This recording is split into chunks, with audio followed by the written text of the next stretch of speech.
Então, eu queria perguntar ao senhor, assim, qual foi o momento mais de dificuldade que o senhor encontrou nessa sua jornada? Olha, existem vários momentos, e até hoje, como missionário, você acabou de falar aí, né, que não é fácil. Até hoje eu passo por situações assim muito delicadas, mas eu poderia registrar algumas. E com certeza eu vou estar sendo muito simplista, porque são várias de fato, e cada uma delas com uma profundidade, sabe, com uma delicadeza realmente naquela situação e naquele acontecimento. Uma das situações que eu passei muito complicadas dentro do campo missionário foi quando nós tínhamos que fazer uma viagem de Gabo a Bafatá. Gabo e Bafatá. Gabo é uma cidade em Guiné-Bissau. Bafatá é uma tabanca. Uma tabanca seria como uma aldeia, uma vila, né? Uma cidadezinha mais simples. Sim. Nós tínhamos que fazer uma viagem de Gabo a Bafatá para poder construir banheiros. Lá eles não tinham banheiros. Inclusive, nessa igreja que trabalharíamos em Bafatá não tinha banheiros. Então, a gente tinha que fazer as nossas necessidades tal como fazem os africanos lá. E aí a gente, tanto para beneficiar a igreja com um banheiro, e tanto também para nos ajudar, né, durante o período que nós estávamos lá, queríamos construir ali o banheiro. E lá, evidentemente, a gente constrói com tijolos artesanais. Então, é basicamente uma máquina com água, com cimento, onde a gente coloca, faz aquele quadrado e aperta a máquina. Então, aquela coisa mesmo artesanal, aquela coisa à mão, né? Sim. E a gente tivemos que levar essa máquina e tudo mais, tal. Basicamente, a equipe foi de carro na frente com o pastor, nesse caso da Assembleia de Deus, e Maís e eu ficamos para ir em uma moto chamada TVS.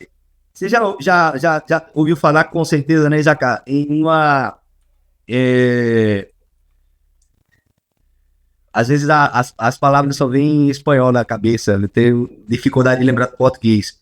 Uma mobilete, né? Ah, Por exemplo, com certeza você já ouviu falar de uma mobilete, evidentemente, sim, né? já, sim. Uma TVS lá em Guiné-Bissau é inferior a uma mobilete.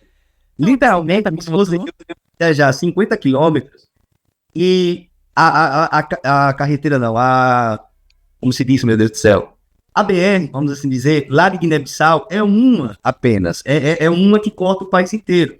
Então, minha esposa e eu viajando 50 quilômetros, que parece pouco, né, evidentemente, mas imagine você em África, quinto país mais pobre do mundo, mato de um lado e mato do outro, tudo floresta, aquele deserto, você e sua esposa só. Então, a gente viajando em uma TVS, literalmente nas ladeiras, né? Nós tínhamos que descer e ir empurrando. E para descer, ela subia e ia, enfim. Durante essa viagem, no meio desse percurso, nós fomos parados por uma espécie de guarda de trânsito, vamos assim dizer, lá de Guiné-Bissau, do país. E ele pede documentação da moto, que não precisava, ele pede minha documentação e tal, enfim, né? Ele para a gente ali no meio do nada, pede para a gente descer da moto e diz que nós estamos ali apreendidos com moto. Coloca a gente do lado da carreteira, tira a gente da carreteira, coloca a gente do lado da carreteira, tá ele e mais 5 autoridades, 5 militares, cada qual a gente percebia pela farda representando algo diferente, como se fosse assim um guarda de trânsito, outro do exército, outro polícia civil, como se fosse cada um, né, representando algo diferente lá do país. E havia um deles que estava sem farda, sentado em uma cadeira estilo preguiçosa, com uma mulher do lado, crianças assim, mexendo no chão e tudo mais.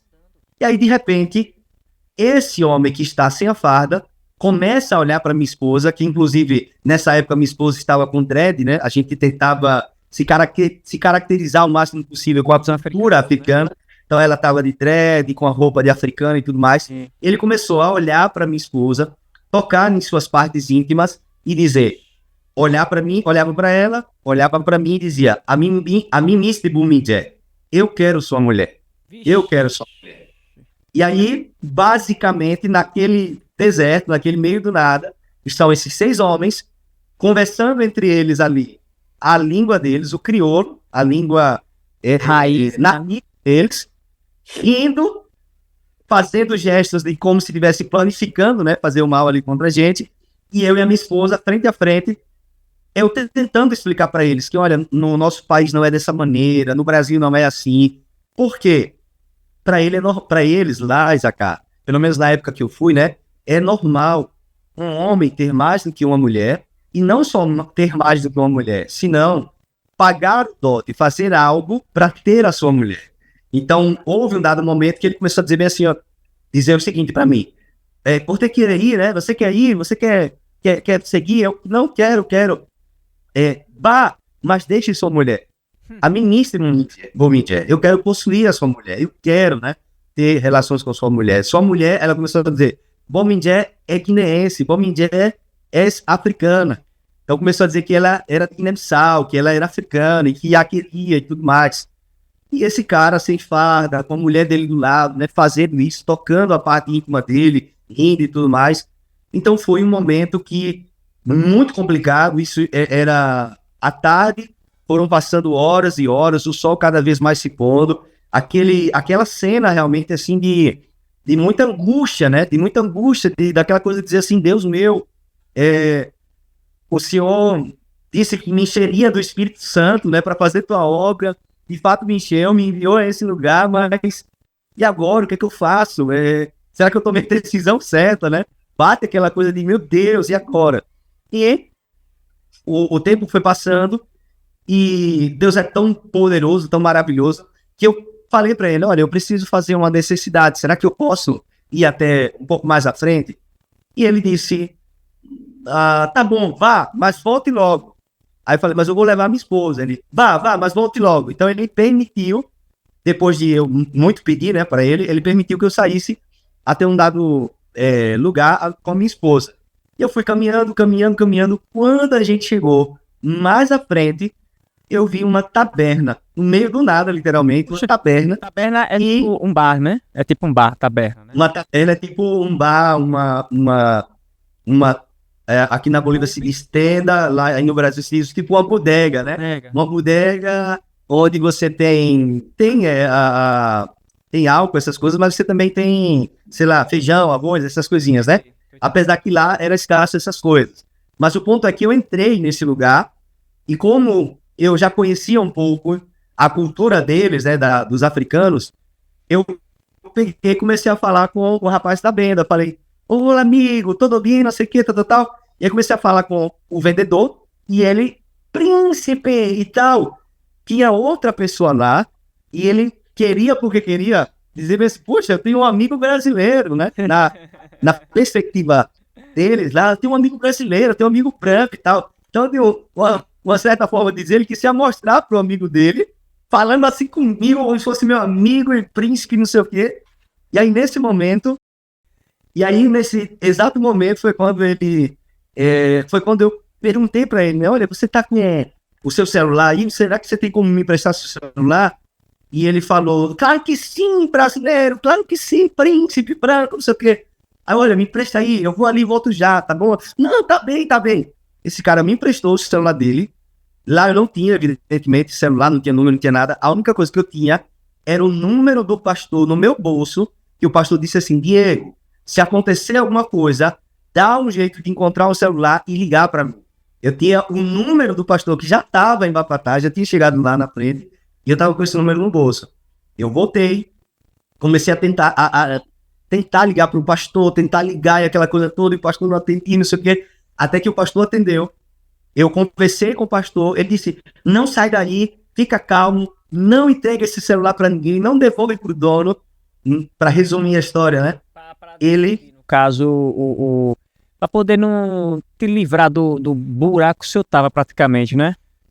Exatamente. Esse pastor que a gente estava ajudando já estava lá há mais de 8 anos já. Ele já conhecia como funcionavam as coisas. E aí ele pediu para mim não entregar o celular. E nesse período de tempo, foi demorando, o dono do celular veio para perto de mim, viu que eu estava perto ali dos policiais e começou a dizer: amigo, devolve meu celular, amigo. Não, devolve, eu preciso do meu celular e tal. Então ele já pedindo o celular dele de volta, eu e a minha esposa ali, né, no meio do nada, com esses caras, cara indecente, toda hora dizendo que quer minha esposa, pegando nas partes íntimas dele, rindo da gente e tudo mais. Faziam isso assim, mais na frente, na cara de pau meu, na cara dura faziam isso. Na cara dura, na cara dura. Faziam isso e pegava nas partes íntimas e dizia: ninguém me recebeu um mulher, só mulher africana, né, essas autoridades fazendo isso. Esse dono do celular agora querendo o celular de volta e eu sem querer entregar, literalmente ali: não, por favor, um pouco mais, não sei o que, amigo, tal. Eu sei que nesse momento o pastor Narciso me liga e fala: pastor Diego, entrega o celular ao líder. Então eu entreguei o celular ao cara que me parou, ou seja, o suposto guarda de trânsito, vamos assim dizer. Sim. E esse cara foi passando o celular de um por um até chegar nesse que estava sem farda. Esse era o líder, de fato. E aí eu só sei que tinha alguém do outro lado gritando, e que ele fazia assim. Quando terminou a ligação, aí ele chegou, ia jogar o celular, mas ele percebeu que o celular não era meu, era do outro cara, né? Aí pegou e me deu o celular assim, e chegou e falou bem assim: olha, eu vou permitir você ir, mas não é porque essa autoridade me ligou, não, é porque eu quero. Não passem mais por aqui. Se vocês passarem por aqui de novo, não vai ter outra oportunidade, não vai ter outra chance. Aí começou a gritar, a falar com a gente e nos liberou. Ele A gente subiu na TBSzinha, né? as pernas cambaleando, né? A voz grossa, bobina. Amém.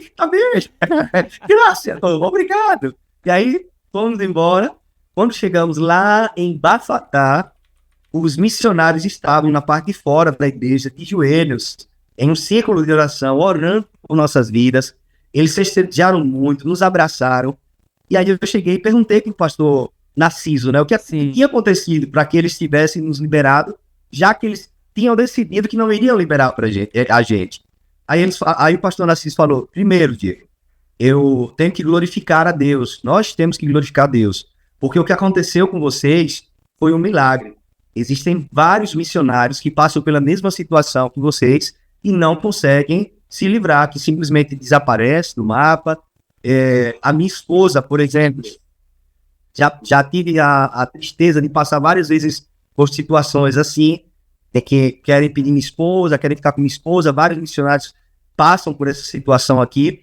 Então você tem que glorificar e agradecer a Deus por não ter passado nada com você e com a sua esposa. Mas em segundo lugar, vocês têm que agradecer a Deus porque justo nesse momento, nessa época, o capitão das Forças Armadas de Guiné-Bissau estava aqui em Bafatá. E eu, para ter esse cuidado dele em relação a mim e a minha família, especialmente a minha esposa, eu pago a universidade do filho dele. Eu pago a universidade do filho dele para que em momentos como esse ele possa me ajudar e ele possa me respaldar. Graças a Deus eu encontrei ele aqui em Bafatá e foi ele que ligou para o outro cara lá para ele liberar vocês. Então, foram várias experiências, né, que eu vivi.